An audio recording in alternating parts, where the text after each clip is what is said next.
Assalamualaikum warahmatullahi wabarakatuh. Perkenalkan, kami dari kelompok 4 yang beranggotakan Aulia Almufiro dengan NIM 006, Azirusdian dengan NIM 008, Eka Murdianti dengan NIM 009, dan yang terakhir ada Nastiti Handayani dengan NIM 010. Di sini kami akan menjelaskan mengenai akuntansi keperilakuan pada perencanaan laba dan penganggaran. Kemudian di sini kami akan membahas 7 bab pokok. Yang pertama ada definisi anggaran. Kemudian yang kedua ada dilema bisnis. Kemudian yang ketiga ada fungsi perencanaan dan anggaran laba. Kemudian yang keempat ada perilaku penyusunan anggaran. Kemudian yang kelima ada konsekuensi penyimpangan proses penganggaran. Kemudian yang keenam ada relevansi konsep ilmu keperilakuan. Dan yang terakhir ada evaluasi diagnostik dilema bisnis. Baik, yang pertama di sini saya akan menjelaskan mengenai definisi anggaran. Anggaran adalah rencana organisasi atau pusat-pusat pertanggungjawaban atau bagian organisasi mengenai aktivitas yang akan dilaksanakan beserta sumber daya yang diperlukan. Biasanya dinyatakan dalam satuan moneter untuk mencapai tujuan dalam jangka waktu tertentu, biasanya 1 tahun atau kurang. Anggaran diterima secara luas sebagai fokus bagi aktivitas perencanaan jangka pendek perusahaan dan dasar dari sistem pengendalian. Sementara itu, penganggaran adalah proses kegiatan yang menghasilkan anggaran tersebut. Penyusunan anggaran adalah satu tugas yang bersifat teknis namun disusun oleh manusia yang harus hidup dengan anggaran tersebut. Jadi, aspek keperilakuan dari penganggaran mengacu pada perilaku manusia yang muncul dalam proses penyusunan anggaran dan perilaku manusia yang didorong ketika manusia mencoba untuk hidup dengan anggaran. Kemudian, anggaran berdampak langsung terhadap perilaku manusia. Anggaran menjelaskan kepada orang-orang mengenai apa yang diharapkan dari mereka dan kapan hal tersebut harus sudah dilakukan. Anggaran menetapkan batasan pada apa yang dapat dibeli dan beberapa banyak yang dapat dibelanjakan. Anggaran membatasi. Kemudian di sini saya akan menjelaskan mengenai dilema bisnis. Dalam penyusunan perencanaan laba dan anggaran, partisipasi dapat menciptakan motivasi dan kesesuaian yang lebih dari seluruh bagian yang terlibat. Setiap perusahaan pasti mengalami dilema bisnis.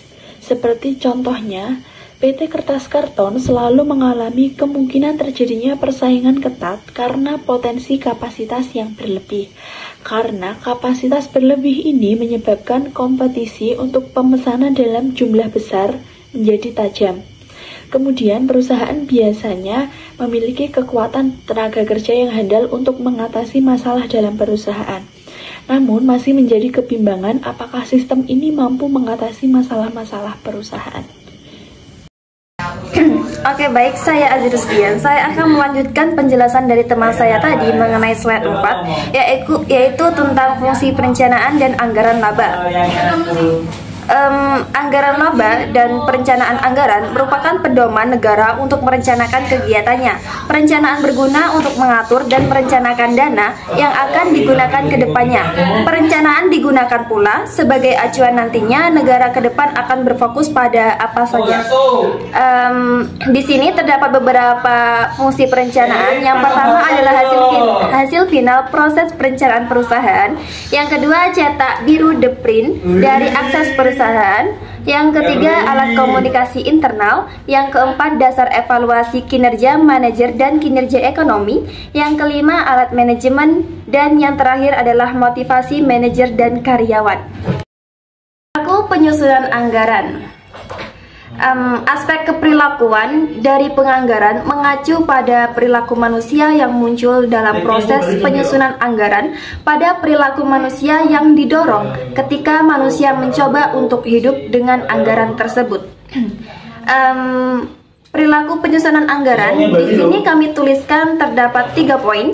Yang pertama adalah penetapan sasaran, yaitu bagaimana mentransformasi sasaran yang luas dari sebuah organisasi ke berbagai aktivitas yang spesifik. Yang kedua adalah implementasi, yaitu mengkomunikasikan sasaran, organisasi, dan strategi yang digunakan, serta memotivasi manusia yang ada di dalamnya. Dan yang terakhir adalah kendali dan evaluasi kinerja, yaitu fungsi yang menjadi hal penting apabila kinerja menunjukkan yang baik dan di atas standar yang telah ditetapkan. Selanjutnya akan dijelaskan oleh teman saya. Terima kasih. Yang selanjutnya yaitu konsekuensi penyimpangan proses penganggaran. Itu ada 4. Yang pertama yaitu rasa tidak percaya. Dalam kenyataannya, anggaran dapat disesuaikan, tetapi akan menjadi suatu sumber tekanan yang dapat menimbulkan rasa tidak percaya. Yang kedua yaitu penolakan, di mana anggaran bisa jadi menimbulkan penolakan karena orang mempunyai status quo masing-masing, terbiasa dengan cara-cara lama dan dirugikan secara pribadi. Yang ketiga yaitu konflik internal. Konflik ini muncul ketika anggaran sebagai pusat koordinasi tidak berjalan, masing-masing menjalankan ego sendiri. Yang keempat, efek lain yang tidak diinginkan. Salah satu pengaruh lain adalah terbentuknya kelompok-kelompok informal kecil yang menentang tujuan anggaran. Berikutnya yaitu relevansi konsep ilmu keperilakuan.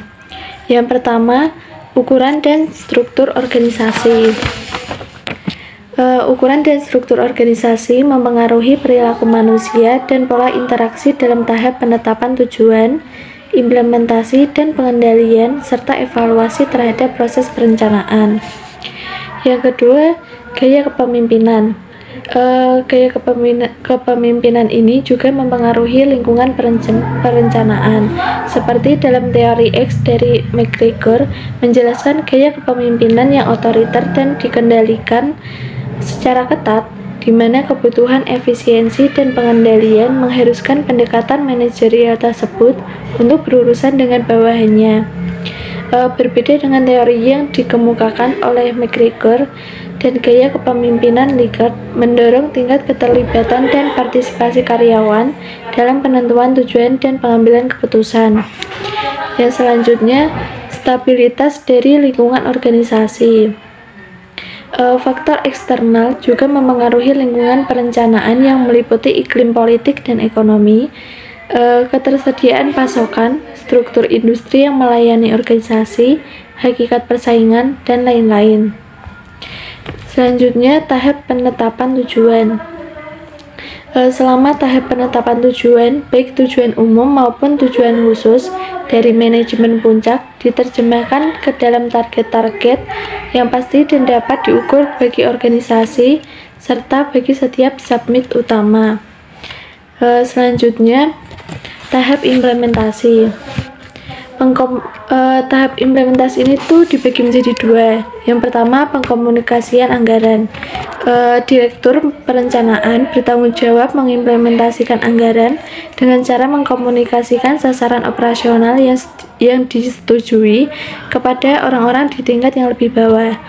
Yang kedua, kerjasama dan koordinasi. Implementasi yang berhasil membutuhkan kerjasama dari orang-orang dengan keanekaragaman keterampilan dan bakat. Yang selanjutnya, tingkat pengendalian dan evaluasi kerja. Dalam tahap ini, kinerja aktual dibandingkan dengan standar yang dianggarkan guna menentukan bidang-bidang permasalahan dalam organisasi. Baik, selanjutnya yaitu slide ke-8 yaitu mengenai evaluasi diagnostik dilema bisnis. Yang pertama, manajemen puncak harus bekerja secara sepenuh hati dalam pelaksanaan anggaran, yaitu tidak dapat mengandalkan begitu saja manajemen tengah atau yang berada lebih rendah di bawahnya. Manajemen puncak harus terjun langsung untuk melihat progres yang ingin dicapai seluruh bagian. Yang kedua yaitu, jika telah terjadi kekacauan seperti kasus desentralisasi, harus ada pembelajaran pada seluruh bagian yang terlibat atau evaluasi. Penerapan atau perubahan secara drastis tidak akan berjalan tanpa adanya edukasi yang lebih baik. Sekian presentasi dari kelompok kami. Apabila ada salah kata, mohon dimaafkan. Wassalamualaikum warahmatullahi wabarakatuh.